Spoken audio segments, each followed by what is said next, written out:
Hello and welcome to Network. My name is Tshifularo Zondi with your technology and social media news. It is SABC Network on Facebook, Twitter and Instagram. News Network at sabc.co.za on email.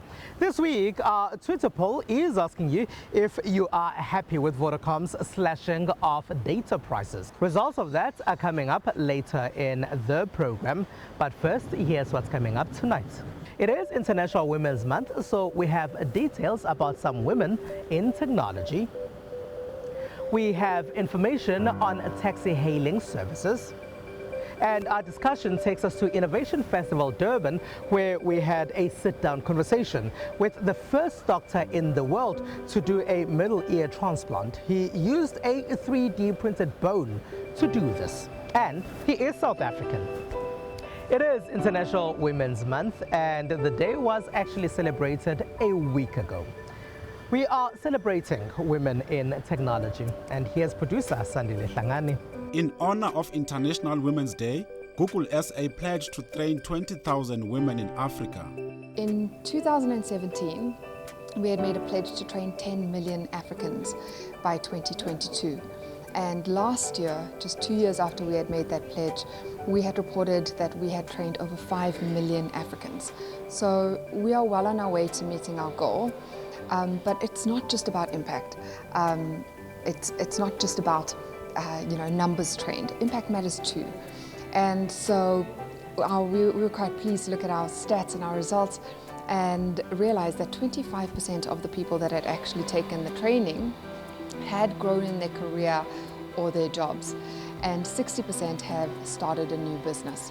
Through this program, Google will empower participating women with entrepreneurship, workplace readiness, leadership, and technology skills. Women Will is part of this Grow with Google program and this Grow with Google umbrella, and it's a community-based initiative which is focused on helping to upskill and educate women. And it's a non-tech program which focuses on addressing skills gaps across 4 key areas: leadership, entrepreneurship, workplace readiness, and digital literacy. This also includes talks and workshops dedicated to women. Women Will program is predominantly about capacity building. We focus on entrepreneurship development as well as leadership, digital skills. And also we work not only with women but also the youth around workplace readiness. So we introduce them to career development opportunities, career development training. So it's quite a host of things. Women Will initiative already had chapters in Lagos, Nairobi and Kampala. Google said some of the new chapters in South Africa include those located in Cape Town and Johannesburg. We've launched 26 communities across sub-Saharan Africa, and 4 of them are actually in South Africa, in Johannesburg, Pretoria, Polokwane, and in Cape Town. Now, last year, when we launched the program, by the end of the year, we had reached 10,000 women that we had trained through the program. Those in government say women remain the most affected by unemployment in comparison to men, and this cannot be accepted. Women entrepreneurs and just entrepreneurs are supported. They're part of the digital age and are actually digital included in the conversations that are happening in business. Issues around inclusivity, be it promotions and the likes, just being there as women and being given opportunities. That's the first part. The second part is just in business, which is what was the talk about today, that as entrepreneurs, how our women are given the necessary support to grow their businesses. Since 2016, Google has worked to upskill young women in Africa through its Digital Skills for Africa program aimed at helping them find employment opportunities and grow their businesses. Uber has faced a lot of criticism and attacks from services that also do what they do. Sometimes they may have apps and at times they do not. But Uber says that they are trying to be inclusive in what they do. And right now, they even allow people who own meter taxi companies to register some of their vehicles to use the Uber service. Uber and Bolt have been operating in South Africa for a while now. They've often faced attacks, especially at Gautrain stations in Gauteng. This as drivers of meter taxis have accused them of being illegal, saying they're operating without permits. In Durban, the same happened when the minibus taxi industry collaborated to launch its Yo taxis. Uber, however, says there's nothing wrong with the way they do things, as they allow operators of meter taxis to be a part of what they do. When I was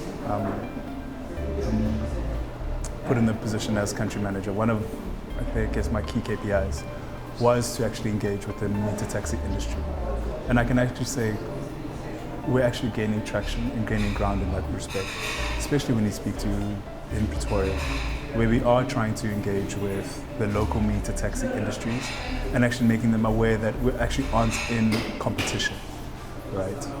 We welcome to a point where right now 35% of Uber's supply is from the meter taxi industry. Now, Transport Minister Fikile Mbalula has tabled a bill some say might end the animosity towards Uber and other taxi-hailing services. It says they aren't allowed to use service providers who don't have permits to operate as a business. Other e-hailing service providers accuse government of stifling innovation in their sector. If the law enforcement agencies are telling us that we're non-compliant, I haven't got a problem with that. The problem is tell us where and how to comply. But when we go to the places to get to comply, where we get sent to, they turn around and tell us, but you don't fit here. We don't know how to help you all.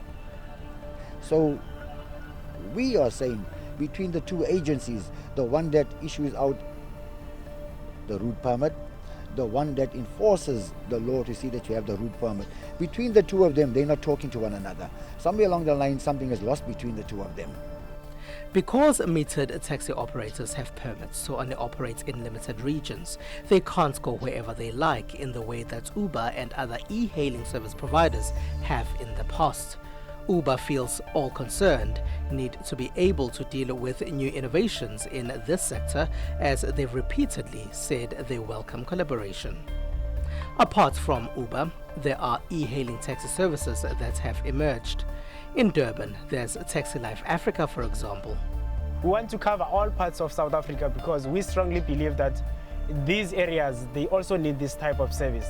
However, at the moment, people can request only in Durban, but very soon they will be able to request in Johannesburg and Cape Town. They too say they want to be a part of a sector that uses innovation to get into the public transport industry. Uber is no longer just a taxi-hailing service, as they've ventured into other spaces as well. If you look at businesses like Eats, for instance, right? Nobody thought we'd be actually in the logistics of moving food around and the restaurant business, right? I think it's just a matter of identifying needs, or even to the point like with Eats, figuring out that people actually want more than just themselves moved around.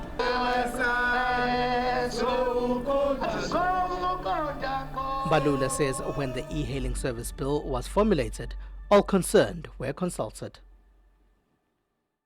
In recent times, President Cyril Ramaphosa has been speaking about turning cities into smart cities. Some people say instead of building new cities, it's cities like Durban that need to be converted into smarter cities. He's also spoken about a need to train young people from the age when they are very, very young to have coding skills and to have robotic skills. Some people are already doing that in their own private initiatives. We are visiting one of those private initiatives. Here's producer Lebo Mokomela. With South Africa's Ministry of Education announcing that they'll be introducing robotics and coding into the curriculum at basic level earlier this year, other young South Africans have also started equipping young ones with digital skills. Thought Africa is a space where kids can come and explore their own creative potentials.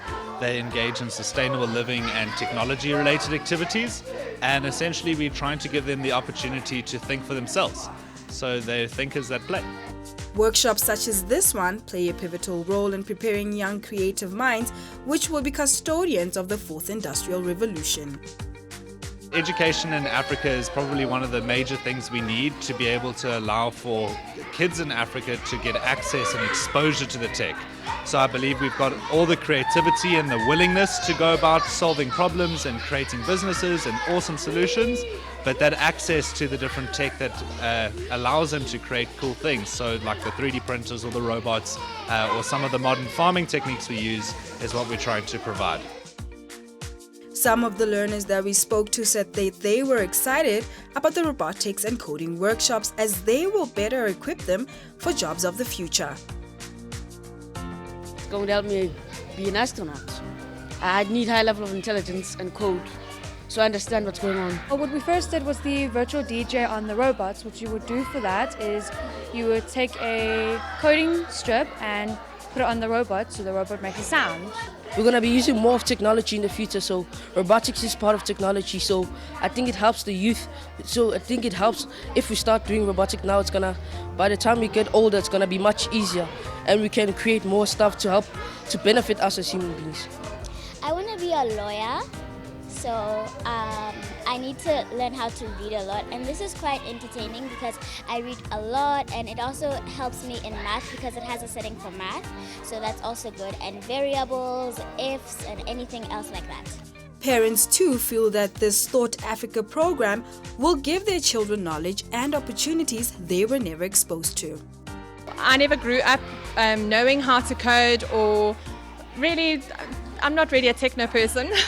And I think I just want them to be able to be exposed to coding and robotics from a young age, so not to have to catch up when they're older. 3 years ago, we were just looking, we were learning about technology, and we're looking at the jobs of the future. And we realized that most of the jobs in the future will be taken over by technology, artificial intelligence. I love this because it helps the children to be creators of technology instead of being consumers of technology. The Thinkers Play Club coding and robotics workshops are open to children that are 4 to 18 years of age, and it is based at the River Sands Incubation Hub in Fourways, Johannesburg. It is SABC Network on Facebook, Twitter, and Instagram. News Network at sabc.co.za on email. After the break, we go to Innovation Festival Durban.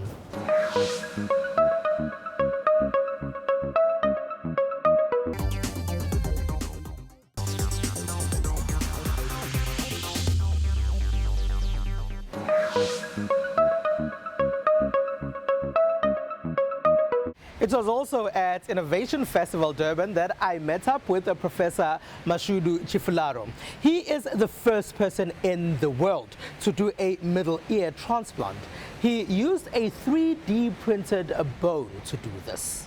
Prof. Mashudu Tshifularo, thank you very much for being a part of our network. Maybe if you can start us off by telling us what your fascination with 3D printing actually is. 3D printing is an amazing technology because it can create anything that you want it to do. And when I saw that it can take a picture and recreate it as it is on a 2D picture to a 3-dimensional picture, that is fascinating to me. And when did you first come into contact with the 3D printing? Almost 4 years ago.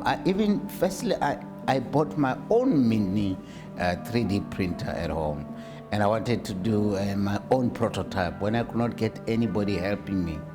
But not realizing that it has a program, I had to learn the CAD system, I had to understand all this. I said, I'm not tech savvy, it's not my field.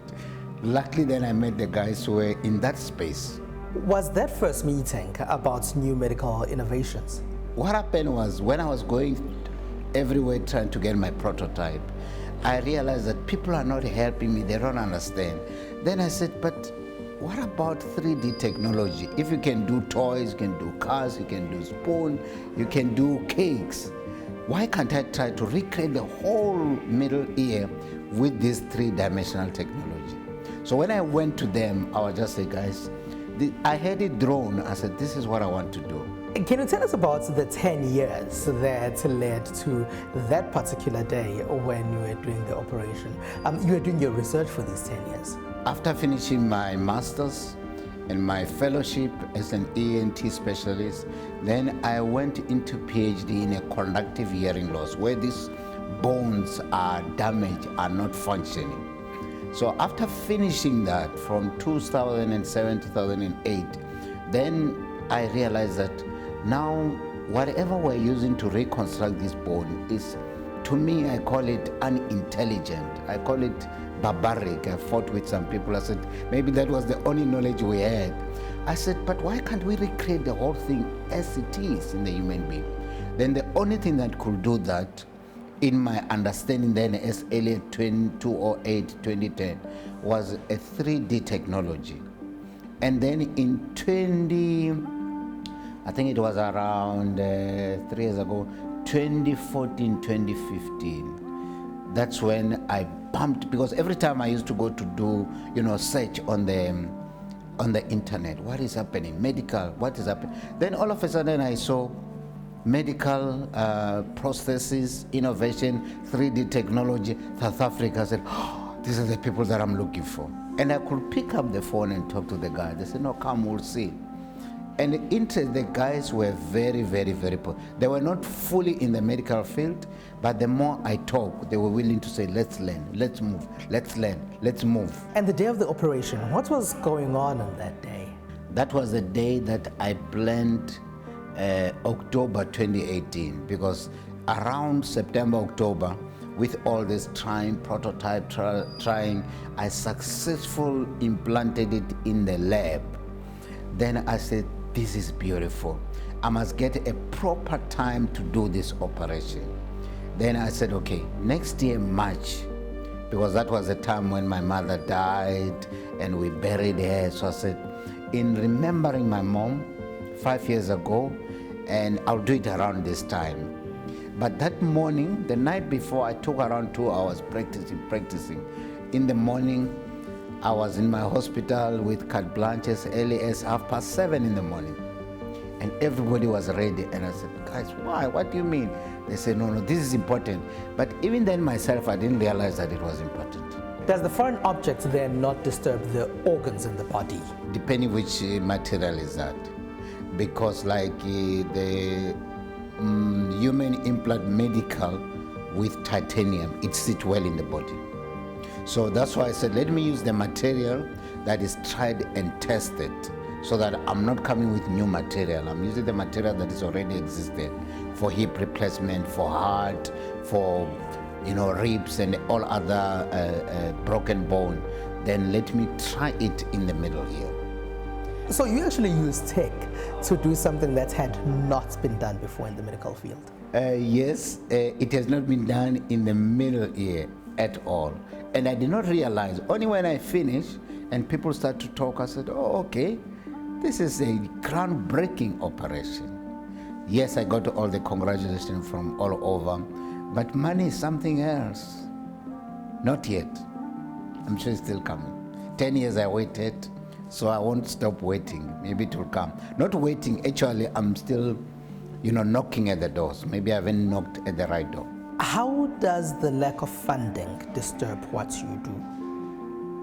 I'm spending more time looking for funding rather than spending time, doing clinical trial and advancing the research more and more. Because this just opened the door. So there are so many other research in this space that we can do, which is what I want to do.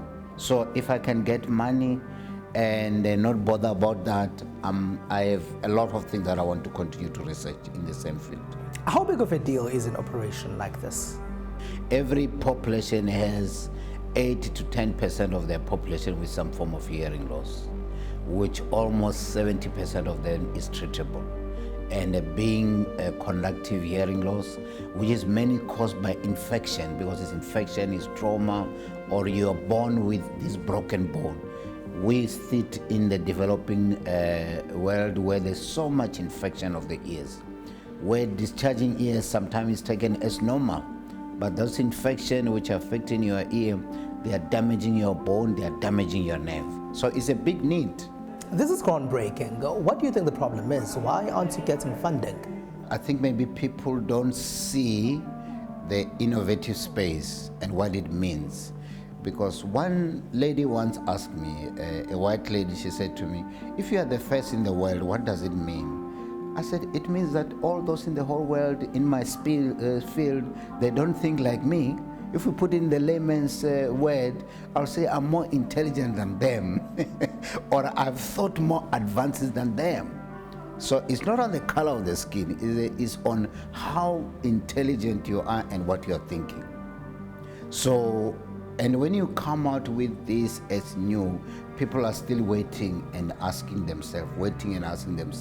And in our profession, it's profession. Everywhere, everybody wants to be the first. So unfortunately, I've beaten them on the line. Has this altered the way you see things? Completely. Because what have happened now, I suddenly realized that I don't live for myself. I live for a black child. I live for my South African. I live for a black child all over the world. Wonderful thing. All right, Prof, thank you very much for being a part of our network.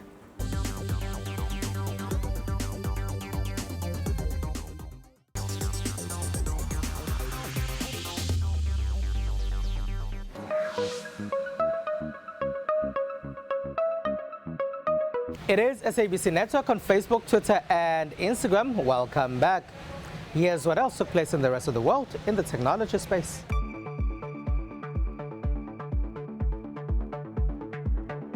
This woman is playing a game that is said to take patients into their own nervous system, where they are confronted with their pain in the form of little monsters they have to combat. The Regicept game's purpose is twofold: to immediately alleviate pain by distracting the patient, and to make players better at dealing with their pain everyday life.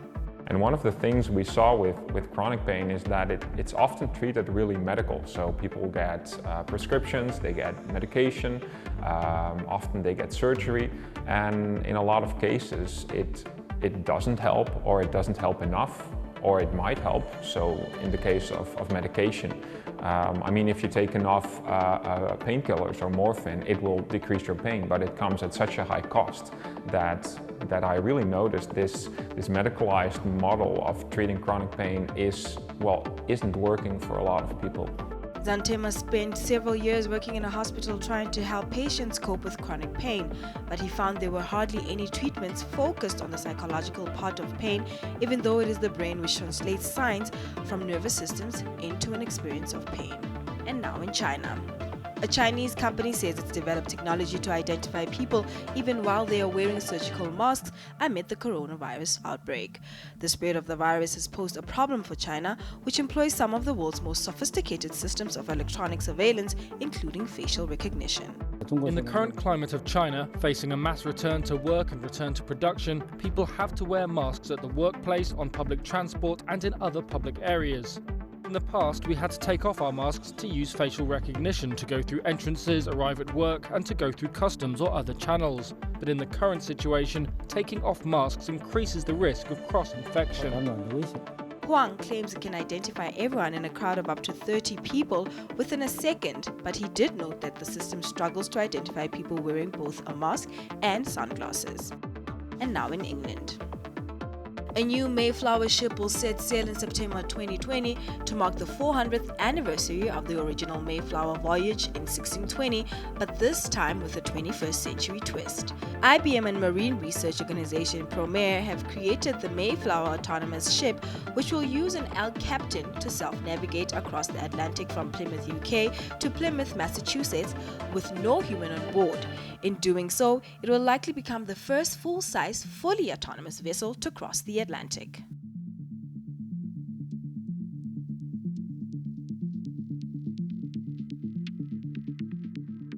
Vodacom has said that they are cutting data prices. So our Twitter poll this week is asking you about that, but there are already people there who are responding to us saying that they're not really happy with this, as it is not even by much.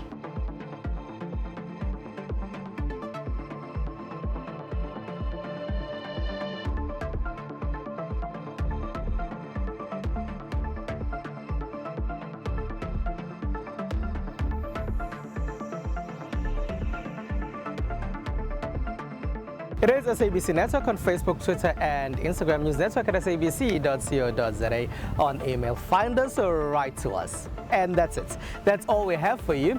Find us on those pages. From me, Tshifularo Zondi, and the rest of the network team, thank you very much for being a part of our network tonight. Have a good one. Bye-bye.